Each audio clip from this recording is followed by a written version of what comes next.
Now hold up a minute. Season 1 was really emotional, right? But y'all didn't tell me how emotional book 2 was gonna be. Oh my gosh.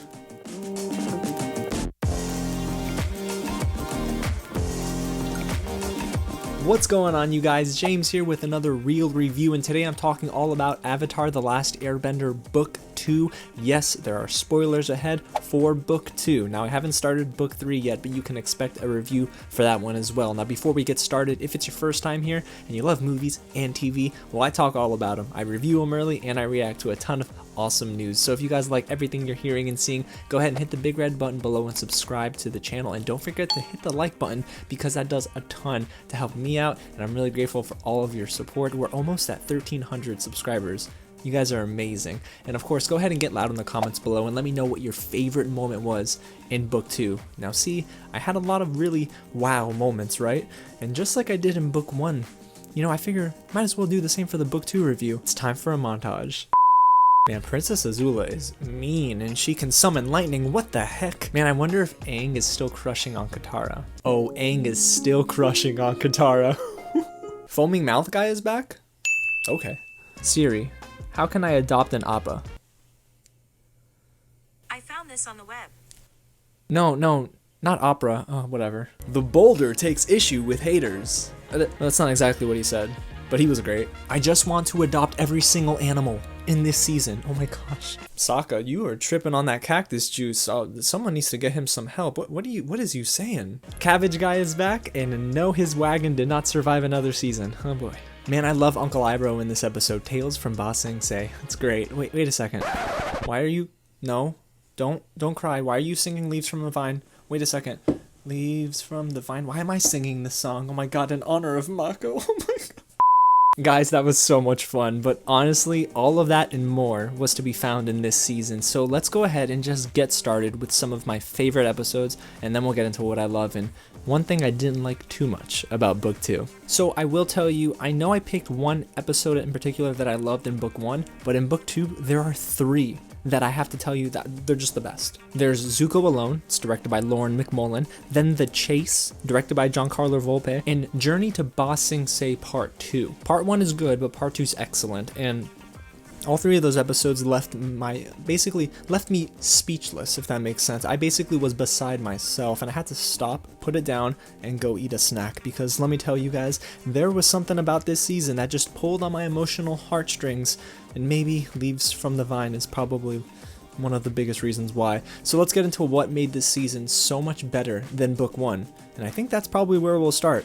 You guys told me in the comments that Book 1 is nothing, Book 2 is even better, and you're right. The animation is much cleaner, the combat is refined, the writing is off the walls, and let me tell you guys, there's an amazing amount of detail in terms of the direction of each episode. I could almost handpick each and every person and who was directing the episode before it gave us the end credits. And that's a big testament to Giancarlo Volpe, MacMullan, and Ethan Spaulding. All 3 of them did a great job, even though I was a little sad not to see Dave Filoni in this season of Avatar. Hopefully they'll come back in Book 3. I don't know, but I can't wait to get there. So I know I just mentioned the combat, but you guys, I don't know what it is. Maybe because they had a bigger budget, but everything immediately was fantastic, and it looked so good. The fire bending, the water bending, air bending, earth bending, everything looked great. I mean, my head was trying to bend after I was thinking about the logistics of all this in the physics, but it was fantastic. The combat in one of the episodes, Return to Amashu, was great. That was definitely kind of sad to see King Boomy, I think his name is, right? Correct me if I'm wrong, but to see him captive kind of sucked. And then that finale, I know I just dropped my reaction video, but guys, everything at the end was a beautiful culmination of what this season was trying to do, and that was get us to love the characters even more. And really, it shows a great deal of how wonderful Book 1 was, because it built a foundation, and then Book 2 built upon that foundation.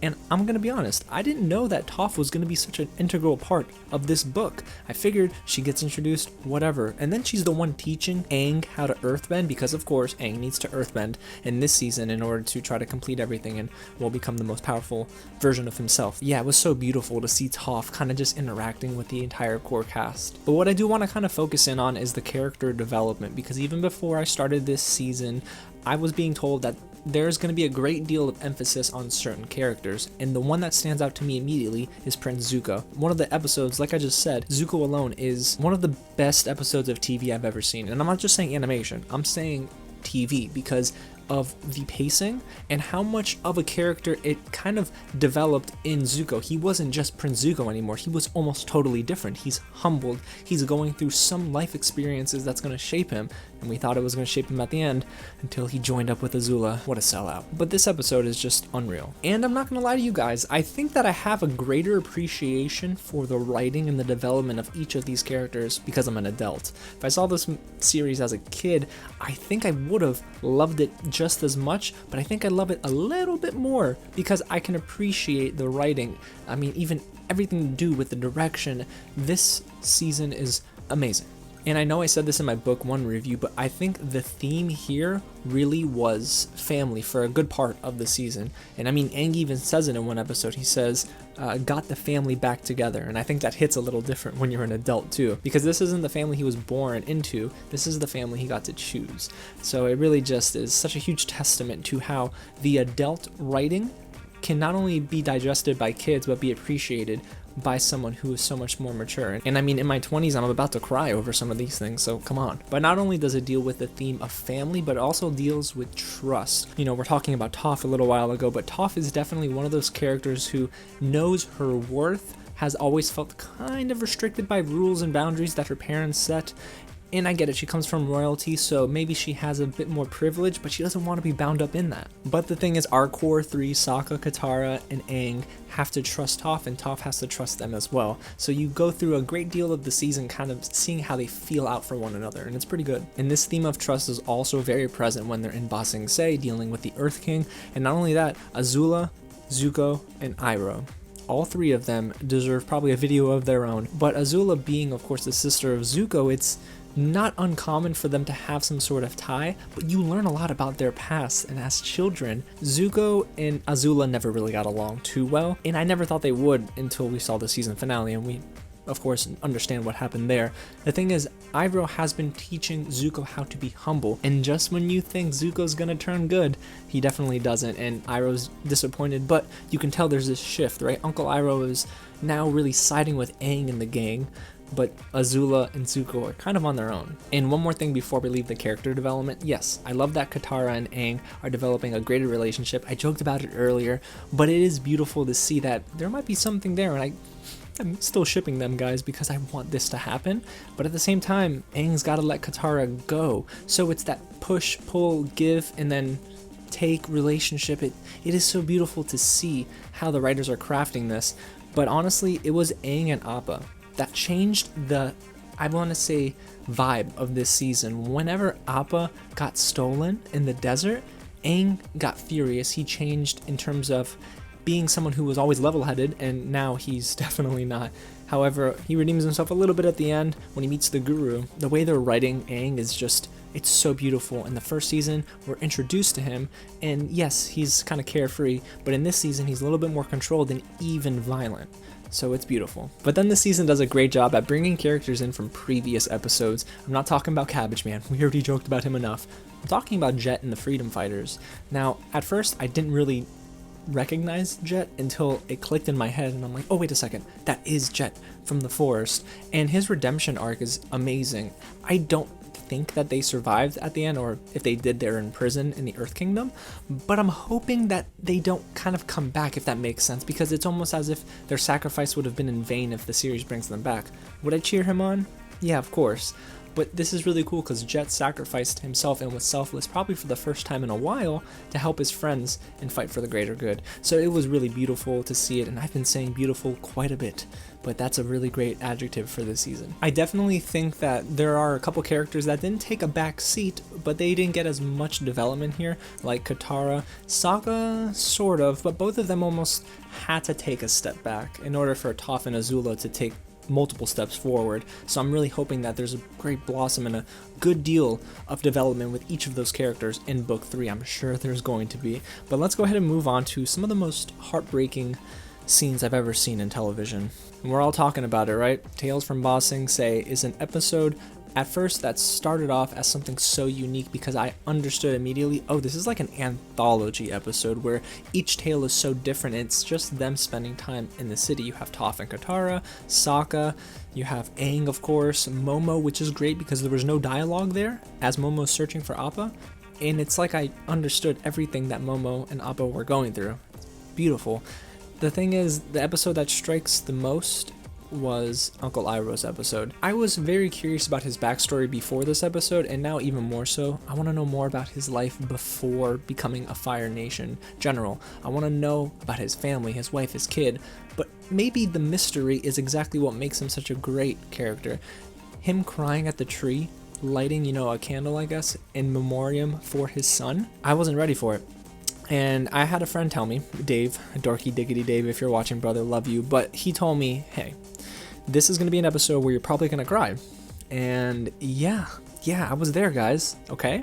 I'm not ashamed to say it, but I didn't expect that. And then when I saw In Honor of Mako at the end, oh boy, I think that's when I lost it. And I'm not going to lie, I think it's because it hits a little bit closer to the heart because he passed away, according to his Wikipedia, before this episode aired and before the general audience could really give him a lot of love.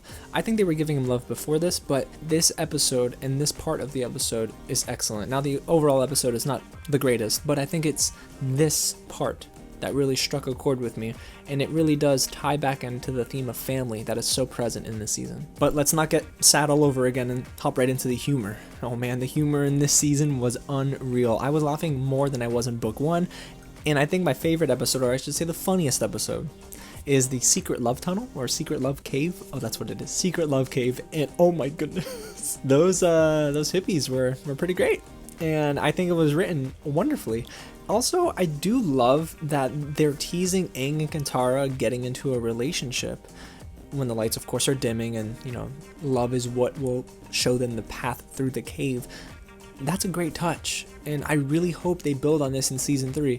But if I had to predict, and I'm theorizing here, so no spoilers, please. You guys have been great about that, by the way. I think that Aang is going to 110% let Katara go and might have to sacrifice something very important, which is probably his undenying love for this waterbender. And Katara is going to be heartbroken, but I really hope Katara can be the one to lead this group moving forward if anything were to happen to Aang. That's all I'm saying. Alright, we're going to move on. So there is one big difference from book 1 to book 2, and I really think that is the filler episodes that are present. And this season, it didn't feel like filler, and that's pretty great. If anything, the best episode here, Zuko alone, was the one that had the least amount of action, but the biggest punch. And that's something I didn't really find in this season finale. Now, that's not to say the season finale is bad, and it's probably the only thing that I would say is a knock against book 2, is that there was a lack of impact in the season finale versus some of the other great episodes in the season.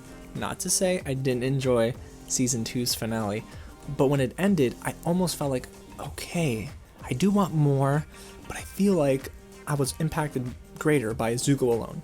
And please don't get mad at me, but if you want to, you can tell me in the comments below. I love practically everything about this season. It is a 9.9 out of 10. And I can't tell you enough, if you haven't watched it, you need to. And what's great about this book is that it really showed to me that this is going to be one of the greatest series that I ever watched. And I'm a huge Breaking Bad fan. I love The Wire. I mean, those are shows, even Lost, they're in my elite tier category. Well, I guess so is Avatar: The Last Airbender. Through 2 books, I'm incredibly impressed, and book 3 I heard is the best one. So if that's the truth and it ends on a huge, high note, I'm going to be beside myself because I might have just witnessed one of the best television series ever. And that's huge. And the icing on top of the cake here is the voice acting. I know we didn't touch up on that too much, but the direction and the writing is only as good as those who can carry it out. And the voice actors here are just incredible. I mean, Grey Griffin, who does Azula, is so impressive. She not only made me feel a certain way towards the character, but I think that the sinister undertone here is just perfectly executed. I don't know how many times I've said perfect, beautiful, wonderful, and foundation in this review, but I think this show excels at all of those things, and it has a wonderful foundation, and I'm just so excited to start book 3. Alrighty guys, well there you have it. That's my complete review of book 2. If you enjoyed that and you want to see more, please go ahead, hit the subscribe button below, tap on the bell so you don't miss out on book 3's review and some reactions, because you guys told me you want me to react to some episodes in book 3. Tell me which ones I should react to below. I want to know. Also go ahead and smash that like button, and of course, share this with your friends who love Avatar as well. I'm finding out this community is pretty cool, by the way. There's a lot of great fans that just talk with and have conversations, and I'm really excited to wrap up book 3 so we can have a complete conversation about the series as a whole. Alrighty guys, Netflix is asking me if I am still watching. Yes, I'm still watching, and I can't wait to start book 3. Again, thanks so much for watching, and I'll catch you at the next screening.